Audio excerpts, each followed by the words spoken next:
Guys, very very welcome back. चलिए आज हम एक नई वीडियो में आपसे मिलते हैं। तो देखिए, आज हम पढ़ेंगे राजवंश, संस्थापक और राजधानी, जो कि प्राचीन काल से संबंधित होगी आपकी। ठीक है, प्राचीन काल के राजवंश के बारे में देखेंगे, उनके संस्थापक के बारे में देखेंगे और उसकी राजधानी देखेंगे। तो चलिए बिना देरी करते हुए स्टार्ट करती हूँ मैं। देखें, यहाँ पहला जो राजवंश दिया हुआ हर्यक वंश। तो हर्यक वंश जैसे कि मैं पहले आपको पढ़ा चुकी हूँ। हर्यक वंश के संस्थापक कौन थे? तो बिम्बिसार हर्यक वंश के संस्थापक थे और इन्होंने राजधानी बनाई थी राजगृह पाटलिपुत्र, जो कि है बिहार में। पाटलिपुत्र वर्तमान में पटना है, उसको पाटलिपुत्र बोला जाता था। फिर आते हैं शिशुनाग वंश। तो शिशुनाग वंश जैसे नाम से ही लग रहा है, शिशुनाग वंश मतलब शिशुनाग। ठीक है, तो शिशुनाग ने करी थी शिशुनाग वंश की स्थापना और इसने भी अपनी राजधानी किसे बनाया था? पाटलिपुत्र और वैशाली को। ठीक है, दोनों बिहार में हैं। फिर आते हैं नंद वंश। तो नंद वंश के जो संस्थापक थे महापद्मानंद थे। ठीक है, इन्होंने अपनी राजधानी बनाई पाटलिपुत्र। तो देखिए, ये सभी जगह पाटलिपुत्र मुख्य केंद्र का बिंदु बना हुआ स्थान है। ठीक है, फिर उसके बाद आता है नंद वंश। नंद वंश के बाद क्या आता है?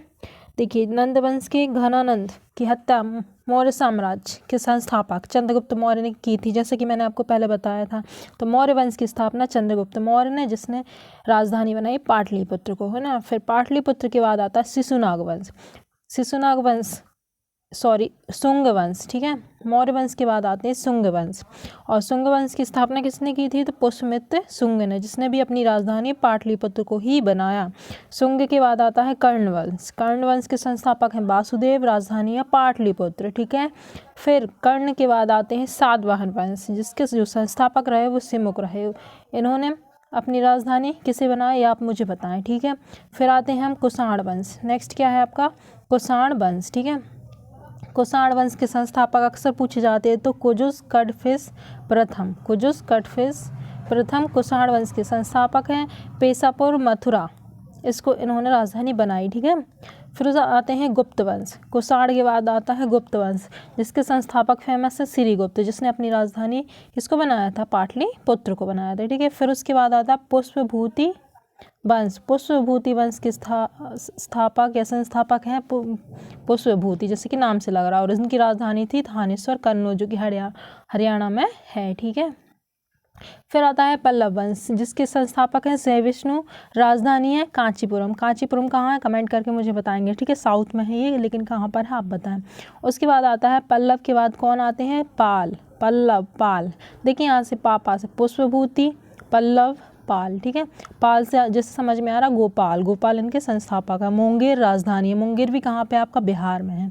फिर गुज्जर प्रतिहार, पाल के बाद गुज्जर प्रतिहार, जिसके संस्थापक है हरिश्चंद्र। ठीक है, हरिश्चंद्र, और राजधानी है कन्नौज। फिर आता है सेन वंश, जिसके जो सामंत सेन संस्थापक रहे हैं। ठीक है, फिर गहड़वाल, चौहान, चंदेल, इसमें से जो इम्पोर्टेंट है वो देख लीजिए। देखिए, गहड़वाल वंश के जो संस्थापक थे चंद्रदेव थे, राजधानी कन्नौज। ठीक है, चौहान वंश वासुदेव, संस्थापक अजमेर, गुजरात राजस्थान साइड है ये चौहान वंश, जिसके संस्थापक वासुदेव और राजधानी बनाई गई अजमेर को। उसके बाद आते हैं चंदेल वंश, जो कि इम्पोर्टेंट है। ठीक है, चंदेल वंश, जिसके संस्थापक नन्नुक और राजधानी खजुराहो, जो कि एमपी में है, मध्य प्रदेश में है। उसके बाद गंग वंश आता, उत्पल वंश आता, परमार वंश भी इम्पोर्टेंट है, जिसके संस्थापक उपेंद्र रहे थे और धार उज्जैन में राजधानी थी परमार वंश की। ठीक है, तो ये तो इम्पोर्टेंट थे कुछ जो कि मैंने आपको बताया है। ठीक है, तो ये आप अक्सर एग्जाम में पूछे जाते हैं, वनडे एग्जाम में तो पूछे ही जाते हैं, तो ये आपको याद कर लीजिएगा। ठीक है, so thank you very very much.